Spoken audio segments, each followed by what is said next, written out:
Yeah, it's not so hard edged on the bottom where it just kind of abruptly ends. You can soften it, and then you can go back in and add more blades or wash it. You don't have to put a wash on it, right away. You can go in and add some more blades, and depends on what you're trying to do. But anyway, it's wonderful. Once I get it very soft, random. Then it's ready for color.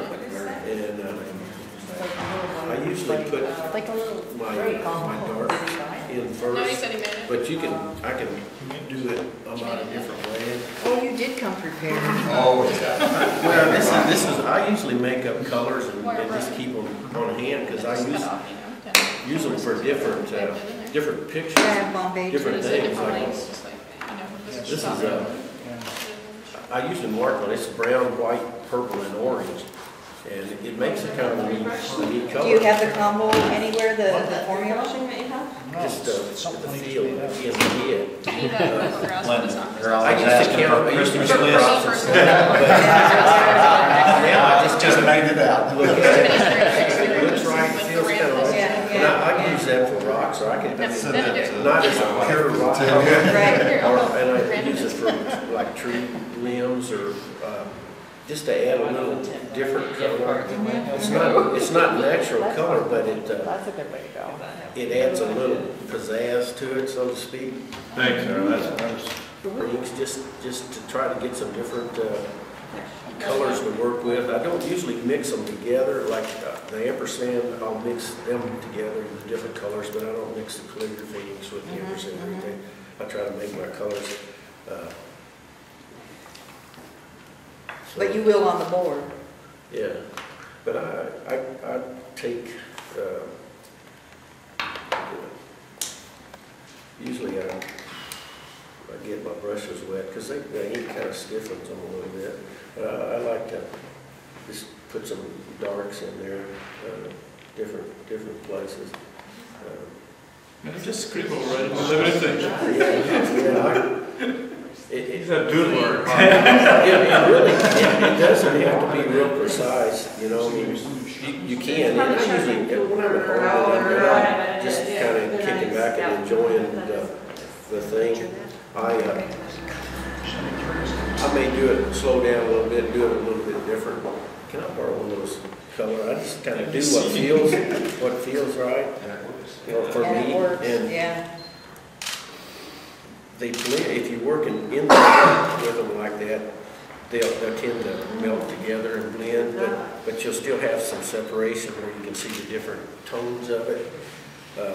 And then I'll let it dry, do some more scratching, and go back over it a little bit like I did with the brush, but not as much. I try to hold that to a minimum, soften a little bit more in spots, and put some bright colors in it. You can do it.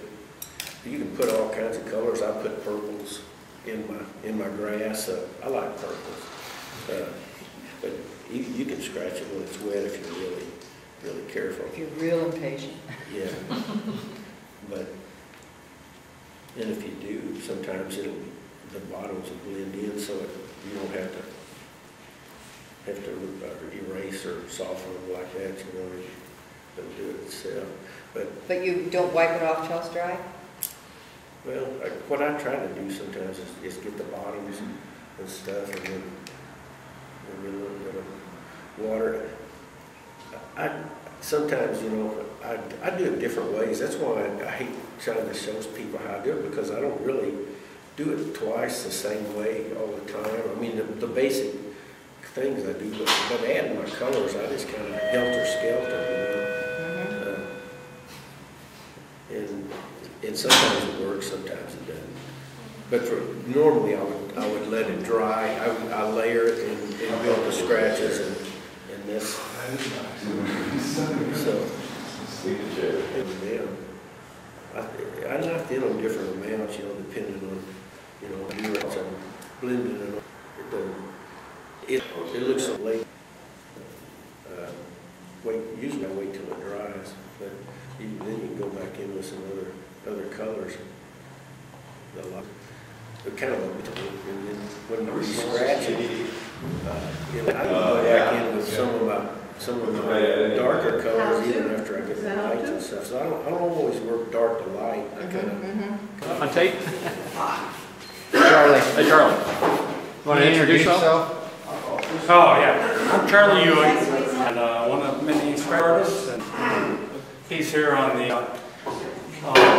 white clay board that is, doesn't have any graphite and work in the Indianapolis all the time. It's really a process of working back and forth and back and forth, adding and subtracting with a lot of washes, and that's hopefully, in fact, at the end, these pieces are about 90%, you know, just to keep the good stuff, you know, and eliminate the stuff that doesn't work. And so the more I can keep my mind out of it, usually the better I am, you know, because the more I think about it, the worse it gets, you know. Do you have a mental image of what you're going to be creating here, or you're just putting down? Yeah, I'll do a portrait of some sort here. I'm not sure exactly what man or woman. We'll see how it goes. All you gotta do is listen, you know, and the rest is just let it go.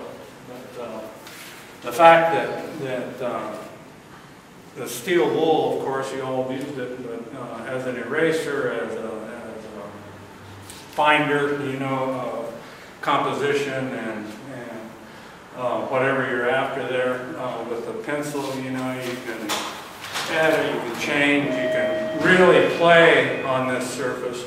You don't, you know, a lot of people work on a piece of paper and then transfer it. You can do all your experimentation on the surface without having to do any transfer. That way, some of this free stuff, you know, actually is kept. And there is a make a line here that oh yeah, that works, you know, and I remember that spot, you know, and try and maintain it, you know. A lot, I mean, I work from photographs too, you know, and you can kind of edit as you go along, you know, get rid of the junk.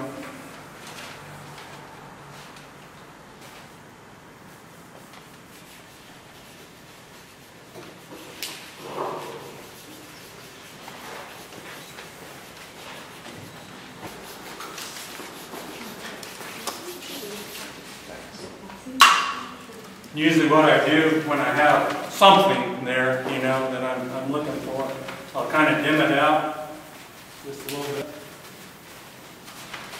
Start with so that I'll have a good dark later on. You can take a diluted ink and gradually work up the whole lot, you know, just by going over, you know. So now I'm thinking. Okay, how am I going to make this thing work, you know? Light direction.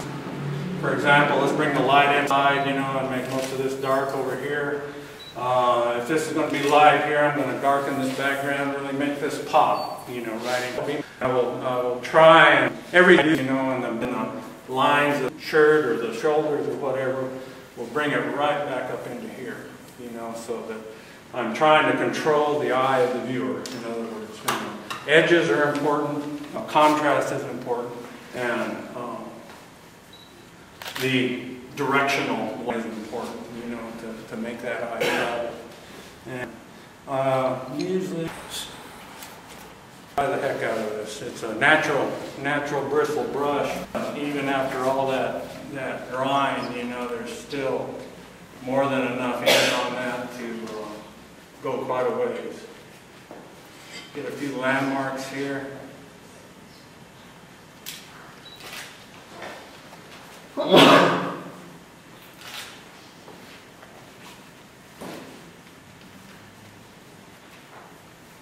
Usually give women too big a chin, so I'll